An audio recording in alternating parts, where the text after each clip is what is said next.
The Zoom TV 24. Kwangiye kubasuza bakunzi ba The Zoom TV 24. Uyu ni wa mwanya wa Zoom Talk aho tugiye kwibaza ese birakwiye ko umuntu aba umushomeri? Ese kuki urubyiruko ahanini ari rwo rutaka ubushomeri? Ese kuki bamwe numva bavuga ngo barangije even na bachelor's degree bazifite nabo n'abashomeri? Mbese ni iyihe mpamvu tubona umubare munini w'abashomeri urutuba bafite akazi? Ni iyihe mpamvu? Reka tuganire twumva uko bimeze, uko hirya no hino tubyumva. Nk'ibisanzwe murabana nanjye Kami ndetse na Gaita na Liliane. Mwe murabyumva muri kijyanye n'ubushomeri? Ni mu mutwe. Umuntu yashatse akazi ntabwo yakabura. Ikibazo umuntu abona akazi ariko akabona atari type yiwe. Ushobora kuba yigwa kenshi, reba nk'ubu warangije universite urumva ukabona hari utuzi two gukubura mu muhanda. Kambwira wapfa kugenda ukagakora. Ese ko njya numva bavuga ngo akazi kose ni akazi. Ahubwo njyewe hari umuntu wigeze kutwigisha aratubwira ngo ubundi umushomeri nimburamukora.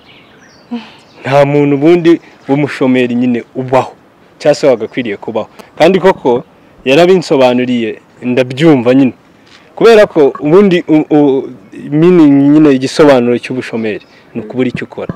Ni umuntu nyine uri jobless, udafite nyine ikintu akora, sibyo?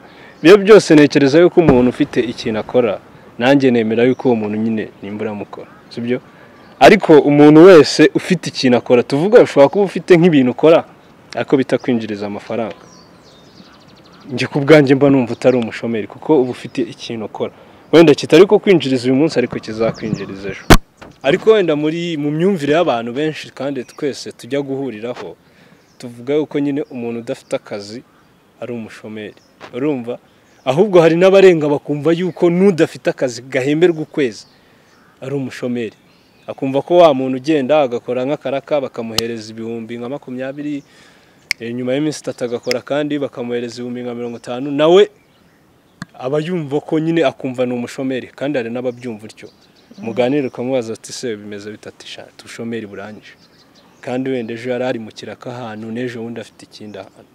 Ahubwo twebwe wenda tubanze twibaza ubushomeri ni iki? Ubushomeri ni iki? Ni iki ririya? Ubushomeri ku giti cyanjye ni igihe nta kintu ufite gikora kikwinjiriza. Mba numva ufite icyo ukora kitakwinjiriza, mba numva nyine akazi ufite ariko katagize icyo kamaze, kuko dukora kugira ngo twinjirize. Uri umushomeri? Yego, dukora kugira ngo tugire icyo tubona, tugire icyo twakira kidufasha mu buzima busanzwe. Rero ndamutse mfite akazi nta kintu kanyinjiriza, ngiye mba numva naba n'undi umushomeri, ahubwo umukabije. Sinzi icyo nabandi gukorera. Kami nawe natubwire. Njye rero biratandukanye nuko mubyumva. Njye numva ko umushomeri nubwo uvuga ngo nyine ngo umuntu arakora akabona ibyo biraka bikamwinjiriza, yasesa arabibona, gusa nyine ntago kaba ari kari permanent, aba ari temporary. Rero izo temporary job ngenzi fata wenda nk'ubutuntu tw'ubushomeri. Njye niko mbyumva. Gusa njye mba numva umuntu utari umushomeri ari umuntu ufite permanent job, wundi wasinye contract, wicara avuga ati mfite icyo gukora kandi kiranyinjiriza, urumva? Ariko hariho n'abantu bagira utuntu two gukora ku ruhande, ariko ugasanga ibyo akora ibyo ngibyo ntago bimwinjiriza ku buryo yumva ko yabikora byonyine, akaba ari mpamvu avuga ati ngendo umushomeri kuko nta kindi afite ku ruhande. Njye rero numva ko umuntu wese utarasinye contract, udafite akazi kari permanent, numva ko ari umushomeri. Ibyo bintu ntago duteze no kuzabyumva kimwe kugeza n'imyaka yose tuzamara ku isi cyumva ko ibintu bimeze utyo. Ntago njye nakwemera ko ngo umuntu wese ushobora gusanga n'umuntu, ubwo twafata n'abantu bikorera business, bikorera nabo twabita abashomeri. Oya, uzi iyo uri mu businessman or woman wifitiye job yawe, uri mu business, aho ngaho nago navuga ngo umushomeri. Wowe ahantu uvuga ngo ni umushomeri ni job seeker. Job seeker wa muntu ujya gushaka akazi. Iyo uri umuntu ushaka akazi rero ntukabone, njye ni wowe mfata nk'iki nk'umushomeri. Hari umuntu waremewe gushaka akazi, hari n'uwaremewe kutagashaka. ahubwo icyo nicyo kibazo cya kindi cyo kudakurikiza ijambo nyine umubyeyi wacu ahora tubwira ngo mwihangire imirimo ariko nanone reka nkubwire s'il vous plaît ntago umuntu njye nkurikije uko mbibona pe abantu twahanga imirimo birumvikana ariko ntabwo igihugu cyose gituyemo abanyarwanda bose bazifata ngo bahanga imirimo nuko bataba babishatse ubwo se reka nkubaze uhanze umurimo urumva ubaye wenda reka dufate urugero ukoze aka industry gatunganya wenda urugero indabyo urumva uzayikora nurangiza uyijyamo wenyine ni ukuvuga noneho uzabufashije n'abandi badafite akazi kukabona niyo mpamvu rero nakubwiraga ngo uko kwihangira imirimo niko gufasha abandi abo ba employee ushobora no gukorera umuntu unikorera bitewe n'uko uwo muntu business yiwe aragukeneye wenda cyane cyane nk'abantu ni nayo mpamvu bashishikariza abantu kwiga ubumenyi ngiro buriya nk'abantu bize ibintu by'ubumenyi ngiro ushobora gukora ikintu mu buryo bufatika sibyo ntago bigombera kuba nta kazi afite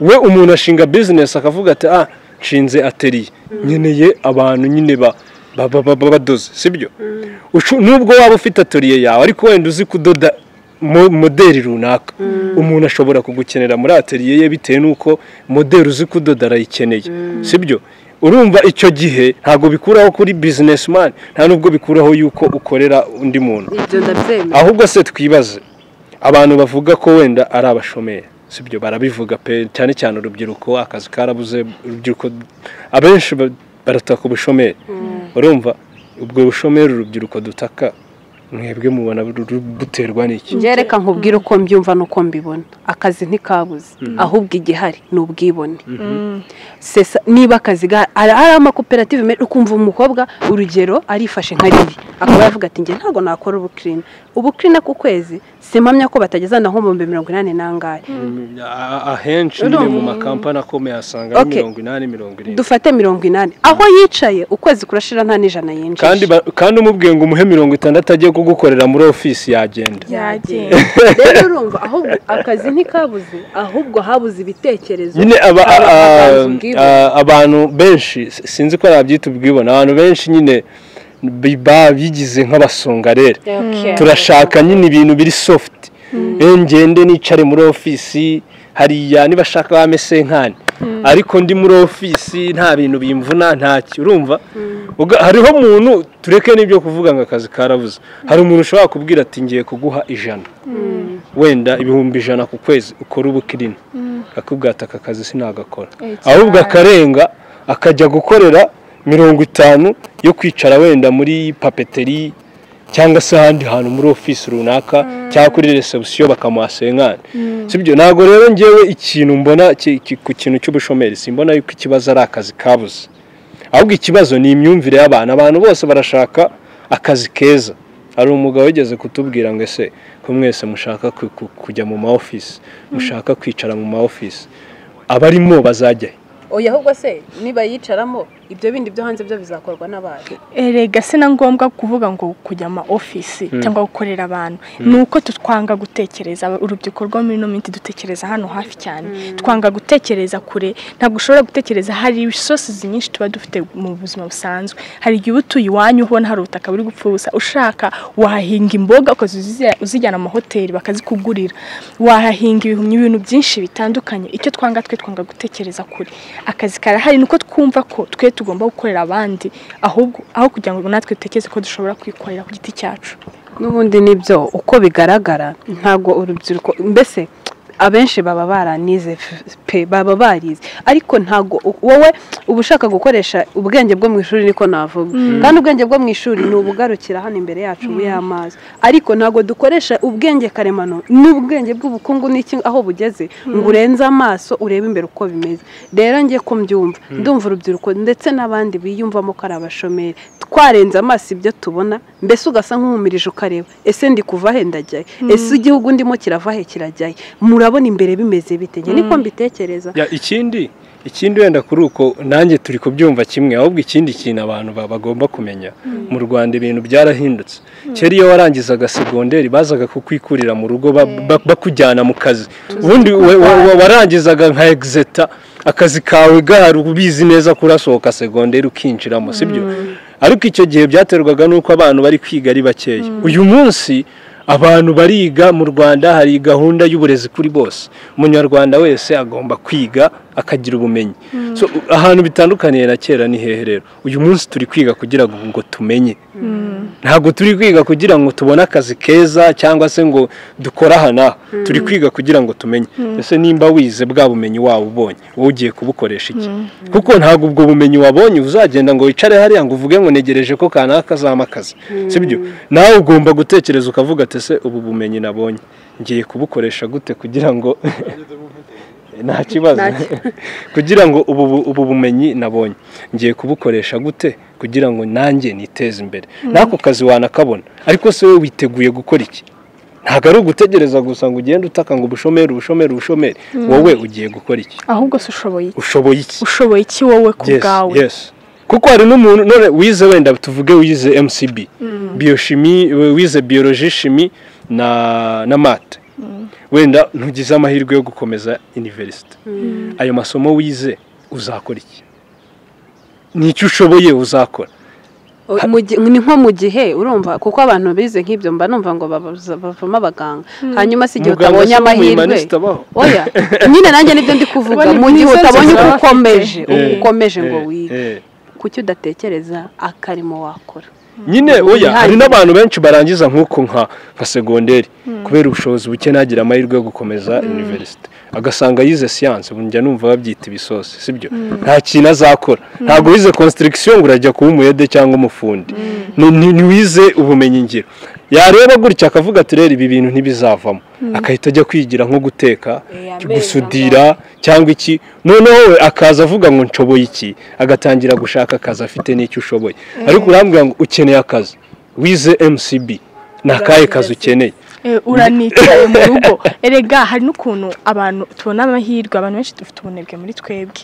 Akenshi ushobora kubona wenda muri anebranche akenshi nta bantu babicaye, ukabona urica akavuga ati reka ngende, hari ahantu duturanye bakora ikirunaka, wenda ukorera ubuntu ukavuga ati reka mbafashe. Uko ugenda ubereka icyo ushoboye, uko ugenda wiga niko ubahereza icyizere cy'uko wava umukozi mwiza. Hari uburyo bwinshi dushobora gushakamo akazi, ariko twebwe turabanebwe. Twihangane, twikuremo ubunebwe, duhaguruke, dushakisha ahantu hose. Ngewe ku ruhande rwanjye, sibyo, ntihagire unyumva nabi, sibyo? Ntago kuba abantu ari abashomeri ntago ari uko koko akazi kabuze. Igihe cyose ucyumva yuko umushomeri ari umuntu udakora akazi k'ukwezi, ari umuntu udakorera amafaranga, nyine ubwo nibwo bushomeri. Uzi ko ushobora no gukora akazi ukabonamo opportunité, uramutse uzishyuye amafaranga bazi kwishyuza utazibona. Ugasanga nk'amasomo uri gufatira mu kazi uri gukora nubwo udahembwa, ariko ugiye kuvuga ngo ugiye kubyiga ubyishyurira amafaranga kugira ngo bimenye, ugasanga amafaranga ntiwayabona. Kuki utatekereza yuko ubwo bumenyi uri kubona bwo buhagarariwe n'amafaranga, buhagarariye amafaranga, sibyo? Ngewe ntago kuvuga ngo umuntu arakora, ntago ngewe niyo myumvire yanjye nka Gaeta, ntago mbona ko ari umuntu ukorera amafaranga. Umuntu wese ukora bikamugirira inyungu, akagira inyungu. Ushobora kubona inyungu z'ubumenyi, ushobora kubona wenda inyungu zo kugera ahantu runaka wifuzaga kugera, ushobora kubona inyungu. Hari inyungu nyinshi ushobora gukura mu kazi uri gukora. Icyo gihe uri umukozi, ntabwo uri umushomeri, kuko uri gukora kandi uri kubona umusaruro w'ibyo uri kugira uri gukora. Ngewe nemera ko umuntu wese ukora akazi akabona umusaruro w'akazi ari gukora, waba amafaranga waba ibindi, uwo muntu si umushomeri. So abantu rero kuba abashomeri ari benshi ni ukubera yuko n'imyumvire yacu iratandukanye, kandi abenshi muri twe by'imyumvire yacu iri hasi tubyemera, sibyo? Rero nimba dushaka kurwanya ubushomeri, twebwe ubwacu tubanze twumve yuko tutari abashomeri, dushaka icyo dukora. Niba icara ari ukumva uri umushomeri, nyine uzaguma uri umushomeri. Dushaka icyo dukora kandi tumenye no kwihangana, nyine tuwitonza akamishashi, nuko nguko bimeze. Ariko ubundi nge simbona yuko ubushomeri kuba buhari cyane muri iyi minsi ari uko akazi kabuze. Akazi karahari, ahubwo twebwe dufite akazi twifuza kandi kukabona biragoye. Okay, wishi zanyu ni muzigeraho, ubwo niyo mahirwe. Ni mutanazigeraho mugerageze gukora mukurikije uko urubyiruko rugenzi rwanyu rubabwiye. Natwe turi urubyiruko, izo ngaruka zose turazibona hanze uko bimeze. So tugerageze gukora ibikwiye kugira ngo duteze imbere igihugu, kuko nitwe imbaraga zacu. Yari The Zoom TV 24, nkwibutsa ko wakora subscribe ugakurikirana ibiganiro byacu. Abanye natwe twese turabakunda. Keep in touch. The Zoom TV 24.